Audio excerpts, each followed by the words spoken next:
स्वागत है दोस्तों एसएमजे के इस डिजिटल प्लेटफॉर्म पर। महिला पर्यवेक्षक को लेकर जो एग्जामिनेशन अभी शेड्यूल हुए हैं और उसी पे हम डिस्कस कर रहे हैं। 4 सेगमेंट जो हैं उसमें से सबसे पहला जो सेगमेंट है महिला पर्यवेक्षक के लिए, जिसमें न्यूट्रिशन है, उसी को हम डिस्कस कर रहे हैं। आज क्लास सेकंड है हमारी, कल एक लेक्चर ऑलरेडी इस पे हो चुका है ना। और एसएमजी की तरफ से ये एक शुरुआत है जिसमें स्पेशली जो है महिला पर्यवेक्षक पे जो एग्ज़ाम है, जिस तरह से उसका कंटेंट है, जिस तरह से इस एग्ज़ाम को फोकस किया जाता है, उससे रिलेटेड पहली बार ऐसा हो रहा है कि नारी शक्ति महिला पर्यवेक्षक टेस्ट सीरीज जो है ये ऑनलाइन मोड पे लॉन्च करी गई है।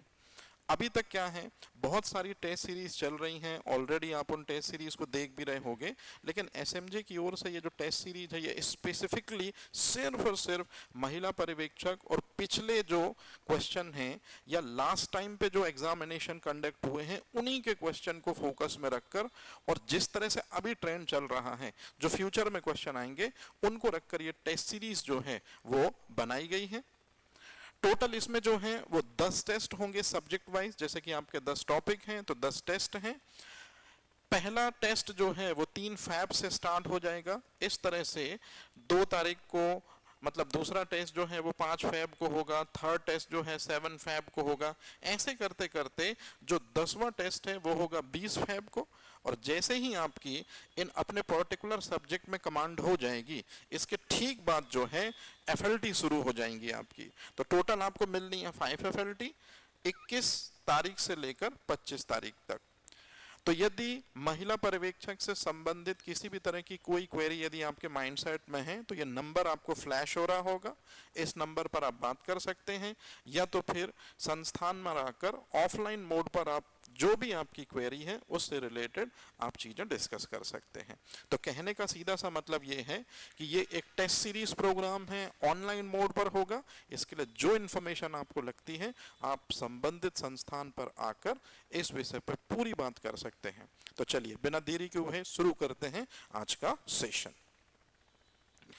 आज हमको पढ़ना है, जो टॉपिक उन्होंने दे रखा है, संतुलित आहार, बैलेंस डाइट। अब ये संतुलित आहार क्या होता है? बचपन से हम एक चीज पढ़ते आ रहे हैं कि ऐसा भोजन जिसमें सारे न्यूट्रिएंट्स हमको मिले।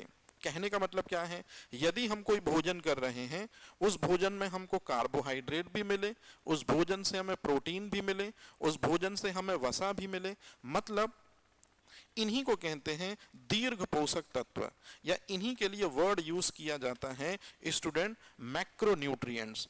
तो यदि हम कोई भोजन कर रहे हैं, उस भोजन से कार्बोहाइड्रेट, प्रोटीन और फैट यदि हमें मिले, साथ ही साथ थोड़ी बहुत मात्रा में विटामिन, खनिज और जल भी यदि हमको मिले, तो ऐसा आहार संतुलित आहार की श्रेणी में आता है।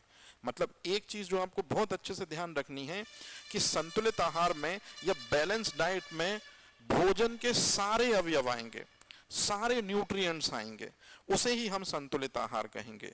मतलब ऐसा आहार या ऐसा भोजन हम कर रहे हैं जिससे सिर्फ कार्बोहाइड्रेट मिले, प्रोटीन मिले, वसा मिले, लेकिन विटामिन, खनिज ना मिले, जल ना मिले, तो क्या होगा? वो बैलेंस डाइट में इंक्लूड नहीं होगा। इसी तरह से यदि कोई भोजन हम करें जिसमें सिर्फ विटामिन मिले, खनिज मिले, जल मिले, लेकिन ये इंग्रेडिएंट ना मिले, तो वो बैलेंस डाइट में कंसीडर नहीं होगा। कहने का सीधा सा मतलब है बैलेंस डाइट उसे कहते हैं जिसमें पूरे जो न्यूट्रिएंट्स हैं फूड के, वो सारे के सारे हमको मिलते हैं जब हम भोजन करते हैं या न्यूट्रिशन प्रोसेस में इनटेक करते हैं। इसमें एक सबसे काम की चीज जिससे महिला पर्यवेक्षक को क्वेश्चन बनाना ही बनाना है, जब भी हम बैलेंस डाइट की बात करते हैं तो ये बात तो फोकस में रखते हैं कि सारे न्यूट्रिएंट्स मिलने चाहिए भोजन से, लेकिन स्पेशली इन 3 न्यूट्रिएंट्स पे क्वेश्चन जो है वो पूछे जाते हैं। जैसे यदि हम आहार करने बैठे या भोजन लेने बैठे तो हमको अपनी थाली में से कार्बोहाइड्रेट लेना होगा, और यदि हमारी थाली 100% है, ध्यान रखिएगा, तो 60 से 70% हमको चाहिए होगा कार्बोहाइड्रेट। मतलब हमारी थाली में कार्बोहाइड्रेट का परसेंटेज कितना होना चाहिए? 60 to 70। इसी तरह से जो थाली में जो भोजन है यदि हम खा रहे हैं उसमें यदि प्रोटीन का परसेंटेज है 10 to 15 और जो भोजन हम कर रहे हैं उसमें वसा का परसेंटेज है 18 to 25, तो ऐसा भोजन या ऐसी थाली जिसमें कार्बोहाइड्रेट 60 से 70% हो, प्रोटीन 10 to 15% हो और फैट जो है वो 18 to 25% हो, ऐसे फूड को हम कंसीडर करेंगे बैलेंस डाइट। तो ये डाटा जो है ये आपको ध्यान रखना होगा स्टूडेंट। आपसे यही क्वेश्चन पूछा जाएगा कि संतुलित आहार में कार्बोहाइड्रेट किस तरह से एनर्जी देगा या कितने % एनर्जी देगा, संतुलित आहार में प्रोटीन किस तरह से एनर्जी देगा या कितनी एनर्जी देगा, और संतुलित आहार में फैट जो है वो कितनी एनर्जी देगा। तो ये 3 चीजें आपको ध्यान रखनी है और ये चीज तो आप जरूर ध्यान रखना, इसमें से क्वेश्चन बनना ही बनना है कि इनमें से संतुलित आहार में दीर्घ पोषक तत्वों में कौन आता है। तो आप देख लो दीर्घ पोषक तत्वों में कौन कौन आता है, कार्बोहाइड्रेट, प्रोटीन और फैट आते हैं। और यदि आपसे कोई पूछ ले कि इनमें से माइक्रो न्यूट्रिएंट्स कौन है, सूक्ष्म पोषक तत्व कौन है, तो उनमें भी 3 आते हैं। कौन? विटामिन्स, खनिज और जल। इसमें मैं एक चीज और ऐड कर दूंगा, फाइबर मतलब रेसे, जिसको रुक्षांश भी कहते हैं, जो आंतों की सफाई करते हैं, इंटेस्टाइन को क्लीन करते हैं, ये फाइबर, ये रेसे भी सूक्ष्म आहार कारक कहलाते हैं या इनको भी माइक्रोन्यूट्रिएंट्स में हम काउंट करते हैं। इतने से ज्यादा आपसे नहीं पूछेंगे क्योंकि बैलेंस डाइट में यही 3 वर्डिंग जो है वो सबसे इंपॉर्टेंट है। चलते हैं आगे। इसमें स्टूडेंट ये डाटा बहुत अच्छे से प्रिपेयर करना आप, ठीक है। चलो चलते हैं नेक्स्ट। आज जो चैप्टर हम पढ़ने वाले हैं उसमें मैं पूरा आपको विटामिन के बारे में पढ़ा दे रहा हूं, क्योंकि हर साल महिला पर्यवेक्षक में आपको 1 से 2 क्वेश्चन, मैं फिर से बोल रहा हूं, 1 से 2 क्वेश्चन आपको सीधे सीधे इसमें से देखने को मिल जाते हैं, स्पेशली विटामिन से। तो विटामिन बहुत इंपॉर्टेंट है और आपको ही पता है गर्भवती महिला, उसके बच्चे, है ना, इनको सबसे ज्यादा किस चीज की नीड होती है? संतुलित आहार में विटामिन की नीड होती है। और विटामिन का रिचेस्ट जो सोर्स है वो किससे मिलेगा? फ्रूट एंड वेजिटेबल से। स्पेशली यदि फ्रूट एंड वेजिटेबल यदि फ्रेश है तो वो ज्यादा मात्रा में हमको क्या दे सकते हैं? विटामिन दे सकते हैं। तो विटामिन का सबसे आइडियल और सबसे बेस्ट सोर्स होते हैं फ्रेश फ्रूट एंड वेजिटेबल्स। तो चलिए शुरुआत करते हैं बिना देरी किए हुए, जिससे क्वेश्चन आने ही आने हैं। हमारे सिलेबस में वो चीज बिल्कुल साफ साफ मेंशन कर दी गई है विटामिन के बारे में। तो सबसे पहले मैं आपको विटामिन के बारे में थोड़ी सी बेसिक इंफॉर्मेशन बताता हूं ताकि आपका माइंडसेट प्रिपेयर हो चले। सबसे पहले विटामिन वर्ड जो है वो एक व्यक्ति ने दिया था जो पोलैंड के हैं। याद रखिएगा, पोलैंड से मैडम क्यूरी भी हैं स्टूडेंट। तो पोलैंड का एक पर्सन है जिसका नाम है सी फंक, इनका फुल फॉर्म है कैसिमिर फंक, और कैसिमिर फंक ने 1912 में विटामिन शब्द दिया था। ये आपका पहला क्वेश्चन हुआ। दूसरा क्वेश्चन, विटामिन वर्ड देने वाले सी फंक जो हैं वो किस देश से हैं? तो याद रखिएगा वो किस देश से हैं? पोलैंड से हैं। इन्होंने ही 1912 में विटामिन शब्द दिया था और साथ ही साथ एक बहुत इंपॉर्टेंट चीज बताई थी कि हमारे भोजन में कार्बोहाइड्रेट, प्रोटीन और फैट ये मैक्रोन्यूट्रिएंट्स हैं, मतलब मुख्य पोषक तत्व हैं, और जो विटामिन्स हैं, मिनरल्स हैं और वाटर हैं, ये सभी के सभी जो हैं ये माइक्रोन्यूट्रिएंट्स हैं। और माइक्रोन्यूट्रिएंट्स को ही हम कहते हैं सहायक आहार कारक। तो विटामिन को सहायक आहार कारक सबसे पहले किसने कहकर बुलाया था? आंसर है सी फंक या कैसिमिर फंक। अच्छा, एक बात आप और समझिए, विटामिन की जब बॉडी में कमी हो जाती है तो हम विटामिन से रिलेटेड न्यूट्रिएंट्स लेते हैं, जिस तरह से वो हमारे बॉडी में जाकर फुलफिल होते हैं और बहुत सारी डिसीज से हमको फ्री कर देते हैं। तो विटामिनों की कमी से हमारे बॉडी में कुछ रोग होते हैं जिनको कहते हैं डेफिशिएंसी डिसीज, मतलब अपूर्णता रोग। और जैसे ही आपको अपूर्णता रोग होगा, आप विटामिन सोर्स लेंगे, वो डिसीज फुलफिल हो जाएगी। इसे ही कहते हैं विटामिन थेरेपी। तो विटामिन थेरेपी के बारे में भी सबसे पहले किसने बताया? उसी पर्सन ने बताया जिस पर्सन ने विटामिन वर्ड दिया था। तो यहां 4 क्वेश्चन है स्टूडेंट, अच्छे से पढ़िएगा। विटामिन वर्ड सबसे पहले किसने दिया? सी फंक ने। किस ईयर में दिया? 1912। और ये वो टाइम पीरियड है जब भारत की राजधानी दिल्ली बनती है। तो इंडिया का कैपिटल दिल्ली जो है वो 1912 में बनता है। अब आप में से कुछ लोग कहेंगे साल 1911, उसमें घोषणा होती है, याद रखिएगा 1912 में भारत की जो राजधानी है वो क्या बन जाती है, दिल्ली बन जाएगी। तो ये एक्स्ट्रा एडिशनल फैक्ट जिनको आपको ध्यान रखना है ये आपके काम आएंगे। चलते हैं अगले स्टेटमेंट पे। विटामिन शब्द किसने दिया ये हमने देख लिया। अब बारी है सबसे पहले कौन सा विटामिन खोजा गया, और जो सबसे पहले विटामिन खोजा गया वही तो सबसे पुराना विटामिन होगा। तो इस दुनिया में सबसे पहले जो विटामिन खोजा गया उस विटामिन का नाम है विटामिन ए। याद रखिएगा विटामिन ए जिसका साइंटिफिक नाम है रेटिनॉल और जिसकी खोज हुई थी 1913 में। तो सबसे पहले जिस विटामिन की खोज हुई उस विटामिन का नाम है विटामिन ए। विटामिन ए का साइंटिफिक नाम है या केमिकल नेम है रेटिनॉल और वो 1913 में डिस्कवर हुआ था। लेकिन यदि कोई आपसे पूछे कि लेबोरेटरी में या प्रयोगशाला में सबसे पहले कौन से विटामिन को एक्सट्रैक्ट किया गया है या लेबोरेटरी में सबसे पहले जिस विटामिन को प्राप्त किया था, तो जो राइस है उसकी आउटर जो सेल होती है, चावल की जो सबसे ऊपरी परत होती है, तो जैसे कि मान लीजिए ये राइस है, राइस की जो सबसे ऊपरी परत होती है ये होती है विटामिन B1 की लेयर, और विटामिन B1 की लेयर ही दरअसल में विटामिन B1 है जिसको थायमिन के नाम से जाना जाता है। तो लेबोरेटरी में या प्रयोगशाला में सबसे पहले जिस विटामिन को एक्सट्रैक्ट किया गया या प्राप्त किया गया, याद रखिएगा वो विटामिन B1 है। विटामिन B1 मतलब थायमिन। और यही चीज लास्ट टाइम महिला पर्यवेक्षक में पूछी गई थी कि किस विटामिन को चावल की सबसे बाहर पीली परत से प्राप्त किया जाता है, तो आंसर है विटामिन B1। तो ये आप याद रखेंगे कि चावल की जो सबसे बाहरी परत होती है येलो कलर की वही होती है विटामिन B1 और वही कहलाती है थायमिन। तो ये तीन क्वेश्चन जो हैं इनको आपको बहुत अच्छे से ध्यान रखना है कि विटामिन शब्द किसने दिया, सबसे पहले कौन सा विटामिन खोजा गया, प्रयोगशाला में सबसे पहले कौन सा विटामिन प्राप्त किया गया, और उससे भी इंपॉर्टेंट चीज, कई बार आप इस चीज को जब पढ़ते हैं तो इसमें कई बार क्लास की कंडीशन आती है स्टूडेंट। कुछ जगह पे बोला गया है कि जो विटामिन है सबसे पहले डिस्कवर हुआ था वो सी है। ये बिल्कुल साफ साफ गलत स्टेटमेंट है, क्योंकि आप खुद देखिए विटामिन ए की डिस्कवरी हुई थी 1913 में और विटामिन सी जो है इसकी डिस्कवरी हुई है 1928 में। तो इसको आपको ध्यान रखना है। लेकिन हाँ, विटामिन सी के बारे में एक चीज जो बहुत अच्छे से बोली जाती है कि विटामिन सी जो है इसे ही विटामिनों का राजा भी कहते हैं।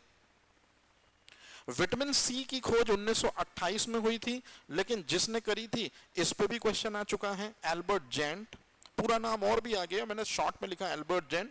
और उससे भी इंपॉर्टेंट है विटामिन सी को किस प्रक्रिया के द्वारा सृजित किया जा सकता है, तो किण्वन प्रक्रिया के द्वारा। और ये किण्वन प्रक्रिया वो प्रक्रिया है जिसमें ऑक्सीजन नहीं लगती फिर भी खाद्य पदार्थ सड़ते हैं और बनता है विटामिन सी। तो ऑक्सीजन की एब्सेंट, ये -ENT का मतलब याद रखिएगा अनुपस्थिति। तो किण्वन प्रक्रिया ऑक्सीजन की अनुपस्थिति में होती है और किण्वन प्रक्रिया के डिस्कवरर का नाम है लुई पास्चर। और लुई पास्चर ने फर्मेंटेशन प्रोसेस 1857 में डिस्कवर की थी। इसको थोड़ा सा आप ध्यान रखेंगे। तो किस विटामिन सी का निर्माण किस प्रक्रिया द्वारा किया जाता है, यह भी पूछा गया क्वेश्चन है, किण्वन प्रक्रिया द्वारा। और जितने भी फल खट्टे होते हैं ये तो आपको पता है, जैसे टमाटर खट्टा होता है, तो जितने भी फल या सब्जियां खट्टी होती हैं उनमें विटामिन सी होता है। और जैसे ही आप उन फल और सब्जियों को गर्म करते हैं जिनमें विटामिन सी होता है, मात्र 30 मिनट के अंदर सब्जियों में से ये विटामिन सी जो है वो दम तोड़ देता है टेम्परेचर के कांटेक्ट में आने पर। मतलब तापमान के प्रभाव से कौन सा विटामिन सबसे पहले अपने आप को तोड़ देता है या निरर्थक साबित हो जाता है, या तापमान या ऊष्मा देने पर कौन सा विटामिन अपने आप को समाप्त कर देता है, आंसर है विटामिन सी। इसलिए हमेशा बोला जाता है कि जो सब्जियां होती हैं उनको ज्यादा डीप फ्राई नहीं करना चाहिए, क्योंकि डीप फ्राई करने के चक्कर में ज्यादा टेम्परेचर ज्यादा देर तक सब्जियों को मिलता है तो उन सब्जियों में विटामिन सी सबसे पहले नष्ट हो जाता है। तो ये बात आप याद रखेंगे कि तापमान के प्रभाव में आने पर विटामिन सी सबसे पहले नाश होता है। इसलिए सब्जियों को डीप फ्राई करके नहीं, सब्जियों को उबाल कर खाना चाहिए, ऐसा रिकमेंडेशन देते हैं डॉक्टर। क्योंकि उबालने से भी विटामिन नष्ट होते हैं, लेकिन बहुत कम नष्ट होते हैं, मात्र 10% विटामिन या 15% विटामिन नष्ट होते हैं। बाकी 85 और 80% विटामिन उबालने पर सीधे सीधे सब्जियों में संरक्षित रहते हैं। तो ये भी आप याद रखेंगे कि सबसे कम लाइफ साइकिल किस विटामिन की है, सबसे कम जीवन काल किस विटामिन का है, विटामिन सी का है। कितना टाइम तक ये विटामिन सरवाइव कर सकता है, 30 मिनट तक। ठीक है, एक बात बिल्कुल याद रखिएगा, एग्जाम ओरिएंटेड ही मैटर है, इसलिए आपकी रिस्पॉन्सिबिलिटी होगी इसे बहुत अच्छे से कवर करना। अब विटामिन का हम क्लासिफिकेशन पढ़ते हैं, जो ऑलरेडी आपको शुरू से पता है, लेकिन उसमें मैं 2-3 चीजें ऐड करता हूं। सबसे पहले विटामिनों का जो वर्गीकरण किया गया है वो विलेयता के आधार पर किया गया है, या on the basis of solubility. तो अगर आपसे कभी क्वेश्चन आए कि विटामिनों का वर्गीकरण जो है 2 प्रकार का होता है, एक तो वसा में घुलनशील और दूसरा जल में घुलनशील, तो जल में घुलनशील और वसा में घुलनशील ये विटामिनों की 2 कैटेगरी हैं। कौन कौन से विटामिन वसा में घुलनशील होते हैं, तो इसके लिए कोड चलता है ADEK, और साथ ही साथ में देखिए वहां साइंटिफिक नेम भी लिखा है कि विटामिन ए का साइंटिफिक नेम क्या है, रेटिनॉल। विटामिन डी का साइंटिफिक नाम क्या है, कोलेकैल्सिफेरॉल। विटामिन के का साइंटिफिक नेम 2 है, फिलोक्विनोन और मैनाक्विनोन। और विटामिन ई का साइंटिफिक नेम है टोकोफेरॉल्स। इनके बारे में हम डिस्कस करेंगे। आपको अभी याद रखना है कि यदि आपके बॉडी में फैट है जहां जहां, तो वहां विटामिन ए, डी, ई और के बड़े आराम से सॉल्युबल होंगे और अपना अपना काम करना शुरू करेंगे। वहीं आपकी बॉडी में जहां जहां पर वाटर होगा वहां वहां पर विटामिन सी भी मिलेगा, और जितने भी बी कॉम्प्लेक्स होते हैं वो भी जल में डिसॉल्व होते हैं या वाटर में डिसॉल्व होते हैं। मतलब जल में घुलनशील विटामिन में आता है विटामिन सी, और याद रखिएगा बी कॉम्प्लेक्स, और फैट में सॉल्युबल में आते हैं ADEK। ये सब आपको पता है स्टूडेंट। इसमें एक चीज जो मुझे बतानी है, जो क्वेश्चन आपको साफ साफ दिख रहा होगा, अच्छे से देखिए। जल में घुलनशील विटामिनों की जब हम बात करते हैं तो एक होते हैं सारे विटामिन बी, तो सारे विटामिन बी को हम एक वर्ड में कहते हैं बी कॉम्प्लेक्स, और दूसरा होता है विटामिन सी। तो विटामिन सी को हम बी कॉम्प्लेक्स ना बोल के कहते हैं नॉन बी कॉम्प्लेक्स। तो यही आजकल क्वेश्चन पूछते हैं स्टूडेंट। इस चार्ट से सिर्फ एक ही क्वेश्चन पूछेंगे आपसे। कौन सा क्वेश्चन पूछेंगे, इनमें से नॉन बी कॉम्प्लेक्स विटामिन कौन सा है। तो याद रखिएगा कि जल में घुलनशील विटामिन में बी कॉम्प्लेक्स है जिसमें सारे बी आ जाते हैं, और विटामिन सी जो है वो नॉन बी कॉम्प्लेक्स कहा जाता है। इतना बस आपको ध्यान रखना है। बाकी इनके बारे में एक एक करके चलिए मैं आपको अब पढ़ाना शुरू करता हूं। सबसे पहले शुरू करते हैं हम कहानी, लेकिन उसके पहले ये कुछ फैक्ट जरा आप देख लीजिए। ये आपके महिला पर्यवेक्षक के लास्ट ईयर के क्वेश्चन हैं। जैसे विटामिनों का सबसे अच्छा स्रोत क्या होता है, विटामिन हमको कहां सबसे ज्यादा मिलेंगे, किस चीज से विटामिन हमको सबसे ज्यादा मिलेंगे।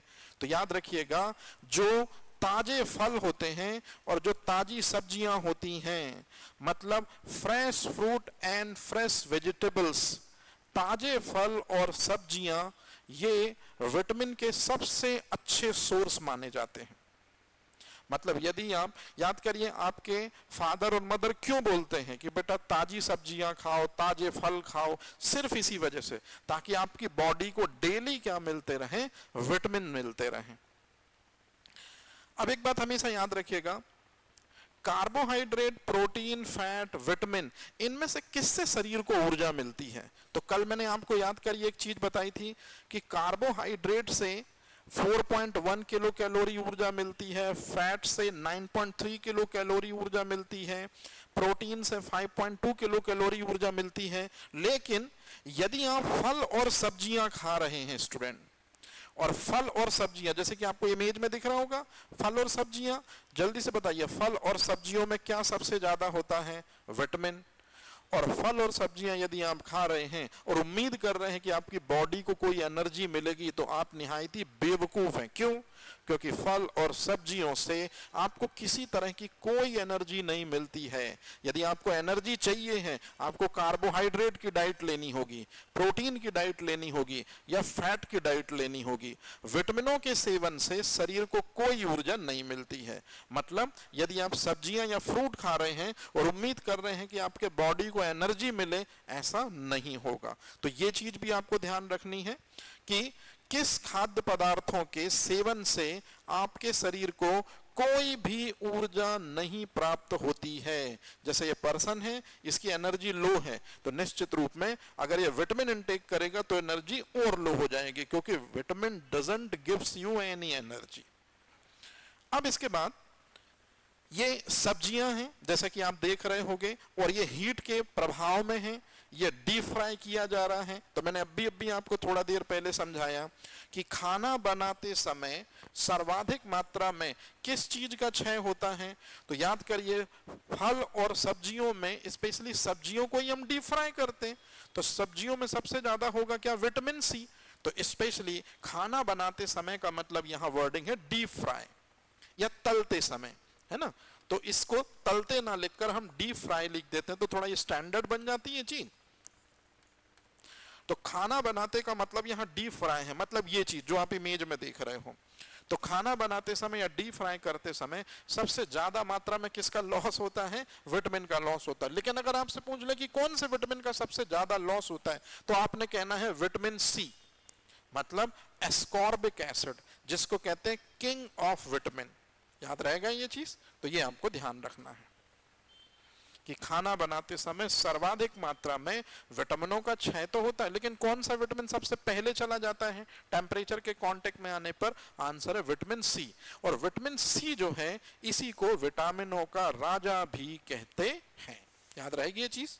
चलिए, तो यहां से हमने फिर 3 क्वेश्चन लिए स्टूडेंट कि विटामिनों का सोर्स क्या होता है, विटामिनों से हमको कोई भी एनर्जी नहीं मिलती, और सबसे इंपॉर्टेंट चीज, खाना बनाते समय सबसे ज्यादा मात्रा में कौन सी चीज का क्षय हो जाता है? विटामिनों का। चलिए, ए का रिचेस्ट सोर्स है, इसके बाद देन विटामिन सी है। और सबसे इंपॉर्टेंट चीज, सुनहरा चावल या गोल्डन राइस, जो कि एक ट्रांसजेनिक क्रॉप, एक परजीवी फसल है। कैसे? ध्यान से सुनिए। विटामिन ए की कमी से जिन लोगों को रतौंधी होता है, उन लोगों को गोल्डन राइस या सुनहरा चावल खाने के लिए बोला जाता है। तो यदि कोई व्यक्ति गोल्डन राइस या सुनहरे चावल को खाता है, तो वो बहुत जल्दी से किस समस्या से फ्री हो जाएगा? रतौंधी से, जिसको हम कहते हैं नाइट ब्लाइंडनेस। लेकिन स्टूडेंट, यहां धोखे से भी कलर ब्लाइंडनेस मत लाना। नाइट ब्लाइंडनेस कहते हैं रतौंधी को, जबकि जो कलर ब्लाइंडनेस है, मैं यहां शॉर्ट में लिख दे रहा हूं, बी फॉर ब्लाइंडनेस, हिंदी में कहते हैं वर्णांधता। तो याद रखिएगा, वर्णांधता किसी विटामिन की कमी से नहीं होता, बल्कि ये तो क्या है? एक जेनेटिक डिसऑर्डर है, एक आनुवांशिक रोग है। तो कई बार ये चीज भी आपसे पूछ लेते हैं कि इनमें से कौन सा रोग विटामिन ए की कमी से नहीं होता, और वो पहले ही नंबर पे देते हैं कलर ब्लाइंडनेस, और आप उसको नाइट ब्लाइंडनेस समझ के ओके कर देते हो। तो थोड़ा सा ध्यान रखना ये चीज कि कलर ब्लाइंडनेस जो है वो क्या है? एक जेनेटिक डिसऑर्डर है, एक आनुवांशिक रोग है। अच्छा, रतौंधी में आपको रात में नहीं दिखता, यदि उसी बंदे को जिसको रात में नहीं दिख रहा, अगर उसको धीरे धीरे दिन में भी दिखना बंद होने लगे, इसे कहते हैं निक्टेलोपिया। ये विटामिन ए की कमी से होने वाला दूसरा रोग है। ये आजकल बहुत पूछ रहे हैं, क्योंकि रतौंधी तो सबको पता है, उसकी इंग्लिश भी सबको पता चल गई है, इसलिए अब वो आपसे पूछेंगे विटामिन ए की कमी से कौन सा रोग होता है? निक्टेलोपिया। निक्टेलोपिया का मतलब है रतौंधी वाले व्यक्ति को यदि दिन में भी धीरे धीरे ना दिखे, तो इसको निक्टेलोपिया कहते हैं। इसके बाद विटामिन ए की कमी से एक रोग है जो आजकल आईटी सेक्टर में बड़ा चल रहा है, ज़ीरोफ्थैल्मिया।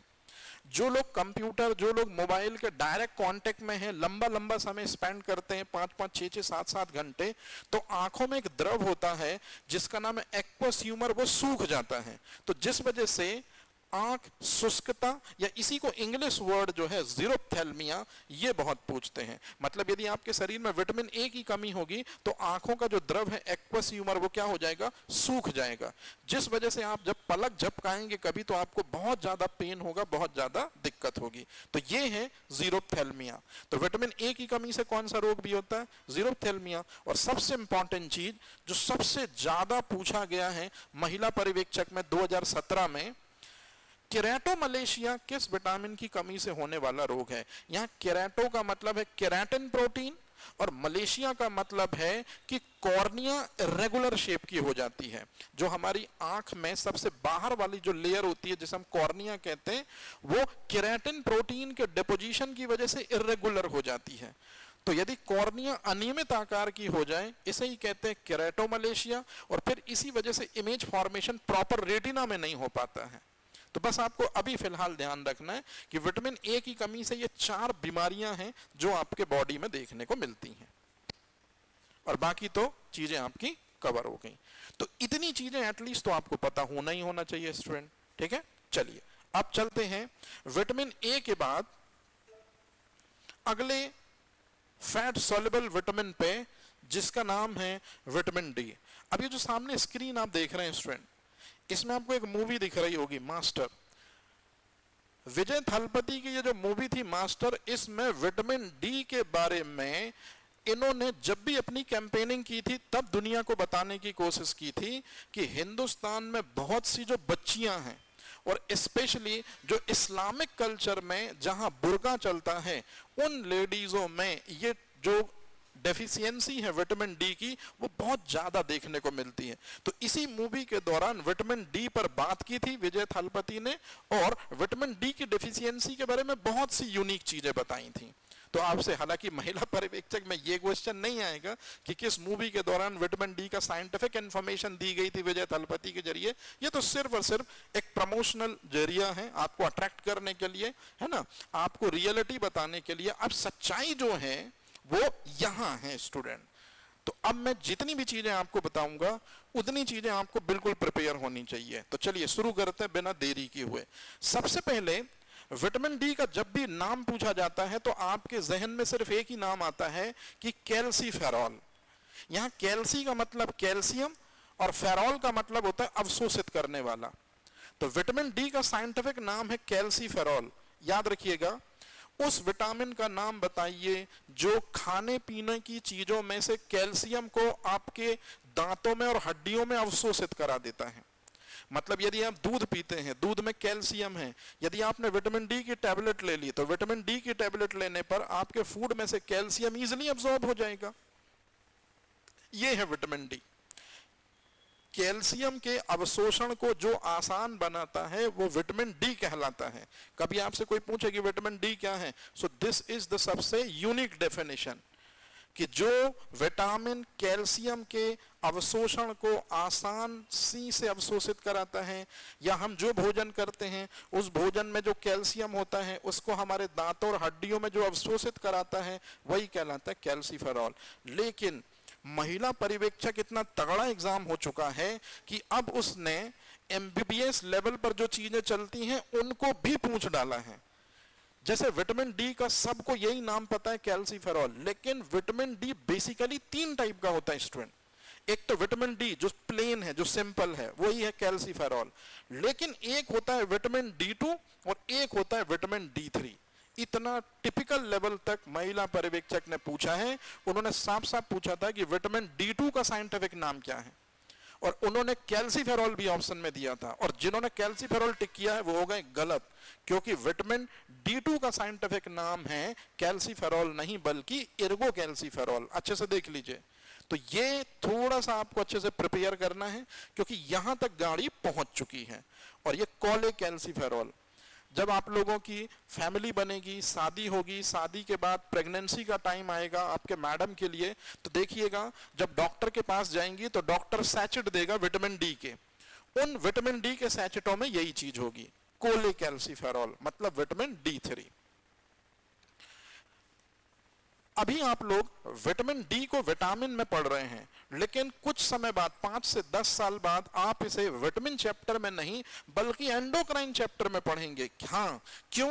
क्योंकि बहुत सारे जो न्यूट्रलिस्ट हैं वो ये मानते हैं, बहुत सारे पोषण विज्ञानी जो ये हैं वो मानते हैं कि विटामिन डी है तो विटामिन, लेकिन उसका ज्यादातर हरकतें या ज्यादातर काम हार्मोन्स के जैसा होता है। तो इसी वजह से ये क्वेश्चन भी पूछा जा चुका है कि हार्मोनल विटामिन के नाम से किसे जाना जाता है? आंसर है विटामिन डी को। क्यों जाना जाता है? वही चीज कि यदि आपके फूड में कैल्शियम है, उसे आपके दांतों में और हड्डियों में जो अवशोषित कराएगा वो विटामिन डी कहलाएगा, इसलिए इसको हार्मोनल विटामिन कहते हैं। अच्छा, किसने खोज करी थी विटामिन डी की? तो दो साइंटिस्ट का नाम आप देख रहे हैं, एडवर्ड मैलनबॉय और एडवर्ड मैककॉलम। इन दोनों के नाम याद रखने हैं आपको। ये दोनों ही साइंटिस्ट जो हैं इन्होंने विटामिन डी की डिस्कवरी करी थी। अब आता है विटामिन डी मिलता किससे है? तो मैंने शुरू में ही पढ़ाया था आपको, याद करिए कि जितने भी विटामिन हैं वो सारे के सारे विटामिन आपको किससे मिलते हैं? फ्रेश फ्रूट एंड वेजिटेबल से। ये बात आके दम तोड़ देती है विटामिन डी के पायदान में। विटामिन डी फल और सब्जियों से तो मिलता ही नहीं है, फल और सब्जियों से विटामिन डी मिलता ही नहीं है। सबसे बेस्ट विटामिन डी यदि आपको चाहिए तो आपको जाना होगा सनलाइट की तरफ, सूर्य का प्रकाश। तो सूर्य के प्रकाश में सबसे ज्यादा मात्रा में होता है विटामिन डी, इसलिए तो इसे सनशाइन विटामिन कहते हैं। और वो भी नहीं कि कभी भी आप बैठ जाएं, जो सनराइज होता है उसका 30 मिनट आपके लिए सफिशिएंट होगा विटामिन डी की फॉर्मेशन करने के लिए। तो ये भी आपसे क्वेश्चन पूछा जाएगा। तो दो क्वेश्चन है स्टूडेंट कि सूर्य के प्रकाश से प्राप्त होने वाला विटामिन कौन सा है, फल और सब्जियों से कौन सा विटामिन प्राप्त नहीं होता है ना, इनको आपको ध्यान रखना है। अच्छा, अब चलते हैं कुछ इंपॉर्टेंट पॉइंट की तरफ। उस विटामिन का नाम बताइए जो आपके शरीर में सबसे तेजी से बनता है। ये लास्ट है महिला पर्यवेक्षक का क्वेश्चन। तो सबसे तेजी से आपकी बॉडी में बनता है विटामिन डी, मात्र सनलाइट की प्रेजेंस है। और मॉर्निंग की सनलाइट यदि 30 मिनट मिल गई आपकी स्किन को तो लो आपका काम हो गया, विटामिन D3 सिंथेसाइज हो गया स्किन में और कुछ समय बाद ये बोन में जाके स्टोर्ड हो जाएगा। आपके शरीर में दांतों में और हड्डियों में यहां विटामिन डी को सबसे ज्यादा जरूरी है मजबूती देने के लिए। मतलब उस विटामिन का नाम बताइए जो आपके दांतों को और हड्डियों को मजबूती देता है।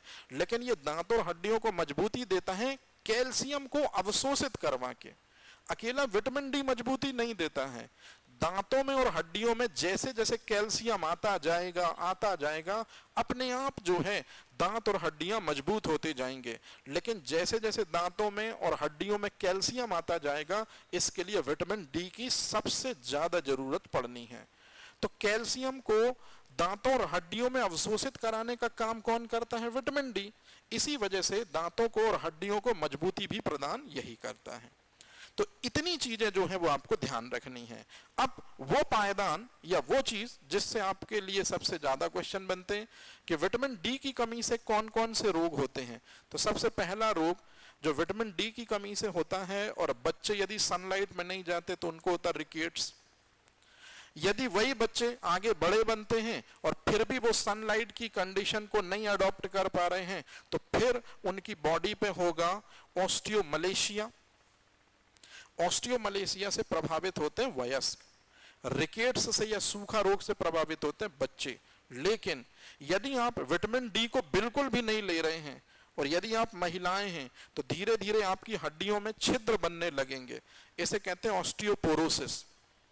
और जब भी ऑस्टियोपोरोसिस होगा, हड्डियों में छेद बनेंगे, तो आप डॉक्टर के पास जाएंगे और डॉक्टर एक टेस्ट करेगा, नाम है BMD टेस्ट। हिंदी में कहते हैं अस्थि खनिज घनत्व टेस्ट। ये आपसे क्वेश्चन पूछते हैं स्टूडेंट कि BMD टेस्ट का फुल फॉर्म क्या है। तो अस्थि खनिज घनत्व टेस्ट, या इसी को BMD टेस्ट कहते हैं। तो BMD टेस्ट बेसिकली पता लगाया जाता है ऑस्टियोपोरोसिस रोग की पहचान के लिए। और सबसे लास्ट में सीलियाक रोग, विटामिन D3 की डेफिशिएंसी से होता है।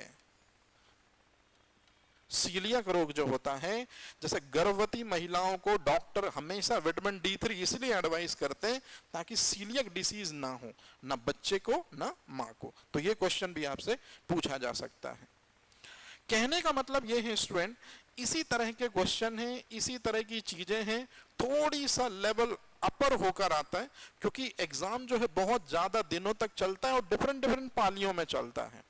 इसी वजह से आप क्या कर सकते हैं, टेस्ट सीरीज जो है उसको आप बड़े आराम से ज्वाइन कर सकते हैं, या इसी तरह के क्वेश्चनों को आप देख सकते हैं। चलिए अगला मैं बताता हूं आपको विटामिन ई के बारे में। विटामिन ई के बारे में सबसे ज्यादा महिला पर्यवेक्षक ने अगर किसी एग्जाम को फोकस किया है विटामिन में, तो वो विटामिन ई है। वो आपको खुद ही समझ में आ जाएगा क्यों विटामिन ई से सबसे ज्यादा क्वेश्चन पूछे गए हैं। देखिए, सबसे पहली चीज, विटामिन ई का साइंटिफिक नाम है टोकोफेरॉल। तो जब भी वो विटामिन ई का वैज्ञानिक नाम पूछते तो कई लोग विटामिन के वाला बताते हैं, फिलोक्विनोन, नेप्थोक्विनोन, तो कई बार कंफ्यूजन बहुत ज्यादा होती है। इसी वजह से आज भी एग्जाम फेवरेट है कि विटामिन ई का साइंटिफिक नाम, हालांकि आप लोगों को प्रिपेयर है, मुझे मालूम है। चलते हैं आगे। यदि आपके चेहरे पर रिंकल्स और फ्रेंकल्स हैं, यदि आपके चेहरे पर झाइयां और झुर्रियां हैं, और झाइयां और झुर्रियां बुढ़ापे की दहलीज की तरफ पहला कदम है, और जब भी आपको ऐसा लगे कि आपके चेहरे पर झाइयां और झुर्रियां आ रही हैं, मतलब आप बूढ़े होने शुरू हो गए हैं, अगर आप चाहते हैं इसको रोकना, तो आप विटामिन ई का सोर्स लेना शुरू कर दीजिए, क्योंकि विटामिन ई जो है वो चेहरे की झाइयों और झुर्रियों को हटाता है और आपको सुंदर दिखाता है या सुंदर बनाता है।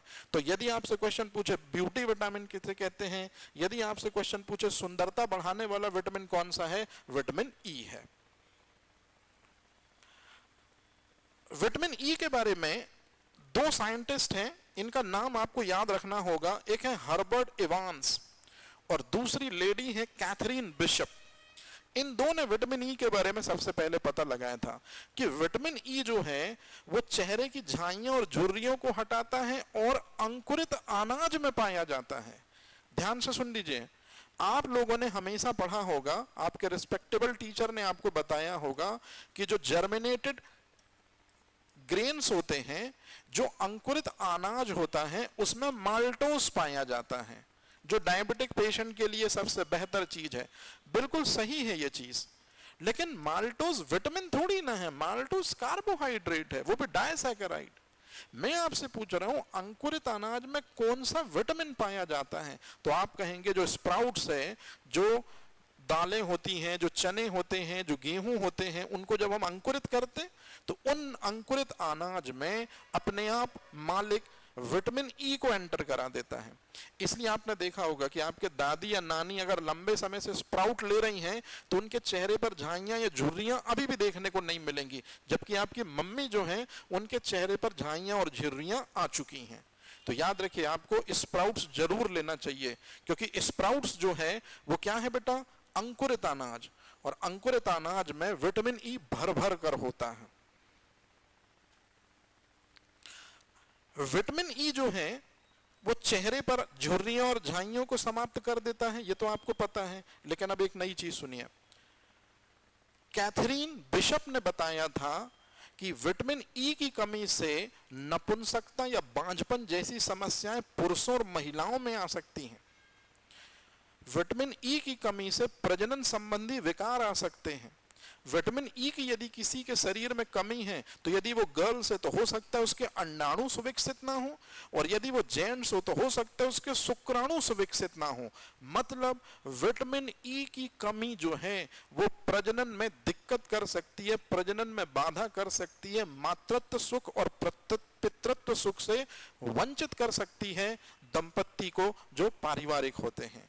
तो इसी वजह से याद रखिएगा विटामिन ई किसी भी तरह से हमारी बॉडी में कम नहीं होना चाहिए। क्यों? क्योंकि इसे ही रिप्रोडक्टिव विटामिन कहते हैं, इसको ही प्रजनन विटामिन कहते हैं, और इसी को लेने से स्टरलिटी या बांझपन की समस्या जो है वो महिलाओं में नहीं होती है।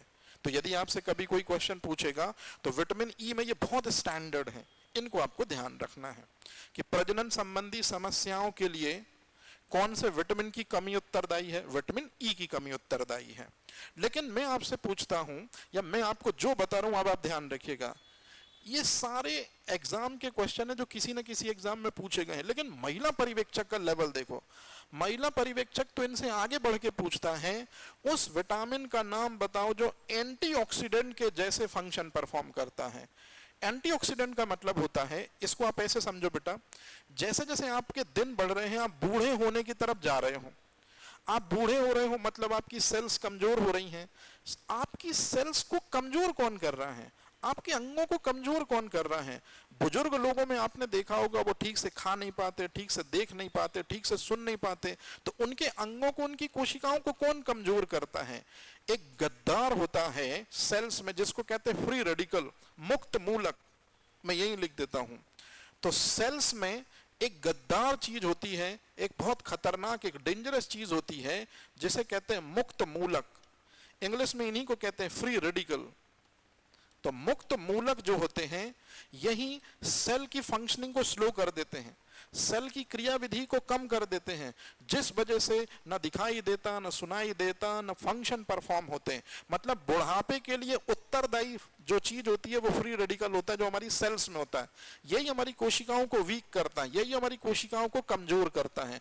और बूढ़े लोगों की सेल्स में इनका नंबर बहुत ज्यादा है। यदि वही लोग विटामिन ई लेना शुरू कर दें तो विटामिन ई क्या होता है? एंटीऑक्सीडेंट होता है। एंटीऑक्सीडेंट का काम यही होता है कि उन्हीं फ्री रेडिकल को जो आपकी सेल को कमजोर कर रहे हैं उनको डिस्ट्रॉय करता है। इतना सा काम है इतना सा काम है एंटीऑक्सीडेंट का कि जो चीज एंटीऑक्सीडेंट होगी उसमें भर भर कर ऑक्सीजन होगी, और जो ऑक्सीजन होगी वही फ्री रेडिकल को डिस्ट्रॉय कर देगी।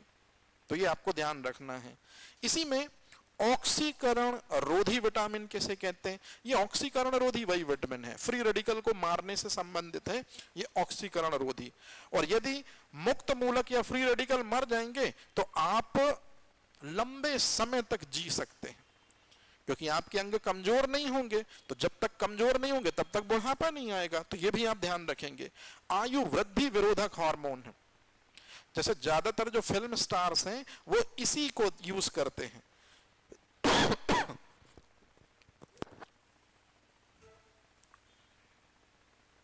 और इसके बाद आज का सबसे लास्ट विटामिन के। विटामिन के के बारे में एक बहुत कॉमन चीज जो है वो आपको ध्यान रखनी है स्टूडेंट। क्या याद रखना है? देखिए मैं आपकी मदद करता हूं, हालांकि विटामिन के बहुत सिंपल है। विटामिन के दो साइंटिफिक नेम हैं। पहला साइंटिफिक नेम है जो आपको याद है फिलोक्विनोन, और दूसरा है नेप्थोक्विनोन। ये तो सबको पता है। अब आता है सबसे खतरनाक चीज, जिस साइंटिस्ट ने इनकी खोज की है उनका नाम है डैम एंड डॉयसी। बहुत इंपॉर्टेंट क्वेश्चन आपके लिए, ये लास्ट टाइम भी उन्होंने पूछा था महिला पर्यवेक्षक ने कि वैज्ञानिक डैम का किस विटामिन का संबंध वैज्ञानिक डैम से है, ऐसा पूछा था उन्होंने। तो आपको याद रखना है कि डैम और डॉयसी दो साइंटिस्ट हैं और दोनों विटामिन के की डिस्कवरी से रिलेटेड साइंटिस्ट हैं।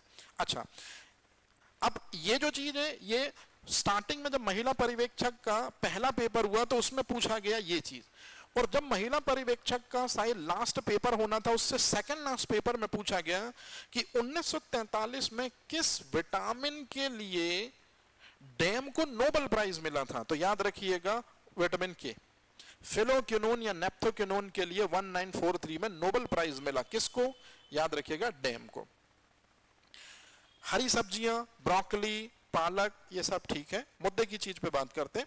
यदि कभी आपको चोट लग जाए तो चोट लगने पर आप देखते हैं कि कुछ समय में ब्लड आता है तेजी से, लेकिन स्लोली धीरे धीरे अपने आप ही ब्लड क्लॉट होने लगता है और रक्त का थक्का बन जाता है।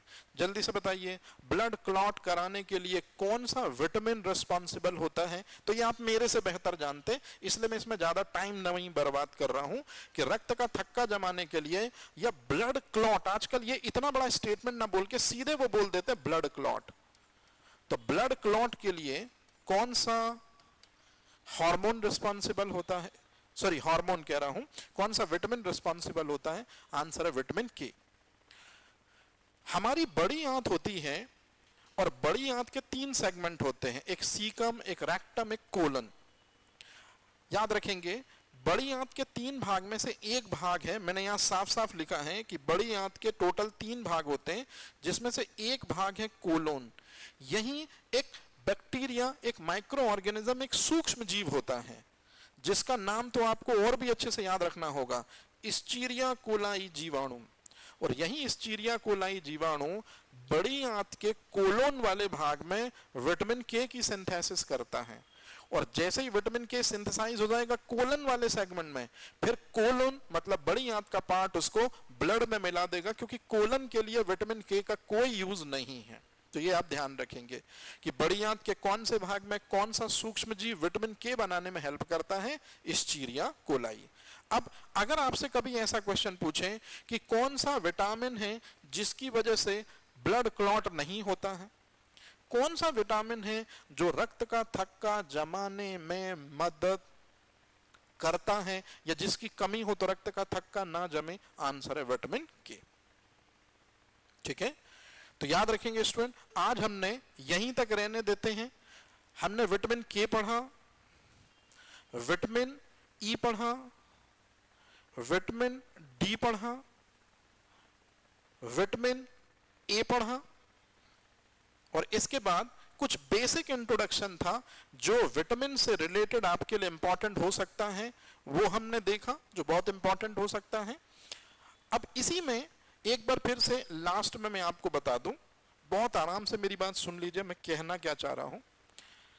आज के समय पर सबसे बड़ी समस्या ये नहीं है कि आपके पास में पढ़ना क्या है, इतना मैटर है आपके पास, इतने सोर्सेस हैं कि कई बार उसी में कंफ्यूज हो जाते हैं कि हम सिलेक्ट किसको करें, राइट क्या है रॉन्ग क्या है। तो एक टेस्ट सीरीज है जो रेसू सर के दिशा निर्देशन में बनाई गई है, और पहली बार क्या है व्यापम की तरफ मोड स्विच किया गया है। अभी तक सिर्फ एमपीपीएससी प्रीलिम्स और मेंस में सर्विसेज दी जा रही थी, लेकिन धीरे धीरे एसएमजी अपने को एक्सपांड करते हुए अब व्यापम की तरफ मूव कर रहे हैं। सबसे पहली कोशिश जो है वो नारी शक्ति महिला पर्यवेक्षक में की गई है। इस टेस्ट सीरीज में पिछले महिला पर्यवेक्षक के जितने भी एग्जाम हुए हैं, सबसे पहले उन क्वेश्चन को बहुत अच्छे से पढ़ा गया है, उनके लेवल को देखा गया है, और उनके लेवल को देखने के बाद ही ये टेस्ट सीरीज जो है ये बहुत अच्छे से क्या की गई है, प्रिपेयर की गई है। तो सबसे पहले ये टॉपिक वाइज टेस्ट सीरीज है स्टूडेंट, ये तारीख नंबर 3 से शुरू होगी topic wise test series, 10 topic है, 20 फरवरी तक चलेगी। तो ऐसे स्टूडेंट जिनको लगता है कि मुझे टॉपिक मैंने पढ़ लिए हैं, फाइनल चेकिंग करनी है मेरे को मेरे नॉलेज की, तो बिल्कुल इस टेस्ट सीरीज को वो ले सकते हैं, क्योंकि पहले टॉपिक वाइज टेस्ट सीरीज चलेगी, और जैसे ही टॉपिक वाइज टेस्ट सीरीज चलेगी उसके जस्ट बाद फिर एफएलटी हो जाएंगी 5। तो आपका क्या है, बहुत सा कॉन्फिडेंस अपने आप बिल्डअप हो जाएगा अगर आपने सही सोर्सेस यूज किए होंगे। और यदि आपने सही सोर्सेस नहीं भी यूज किए होंगे तो आपको पेपर के हिसाब से, इन क्वेश्चन पेपर के हिसाब से, मॉडल आंसर के हिसाब से आपको एक अप्रोच मिल जाएगी कि अभी भी आपको क्या पढ़ना चाहिए और क्या नहीं पढ़ना चाहिए। तो एक छोटा सा प्रयास है एसएमजे की तरफ से, डिजिटली है लेकिन ये प्रयास, लेकिन हाँ आप दोनों तरह से इसको प्रिपेयर कर सकते हैं, प्राप्त कर सकते हैं इंफॉर्मेशन। नंबर जो फ्लैश हो रहा है इस पे बिल्कुल आप बात कर सकते हैं, या तो डायरेक्ट आप संस्थान आ सकते हैं और इस टेस्ट सीरीज के बारे में जो इंफॉर्मेशन चाहिए, जो बातचीत चाहिए, आप बिल्कुल कर सकते हैं। तो उम्मीद करते हैं स्टूडेंट कि आज का जो हमारा सेशन था वो यहीं हम करते हैं समाप्त।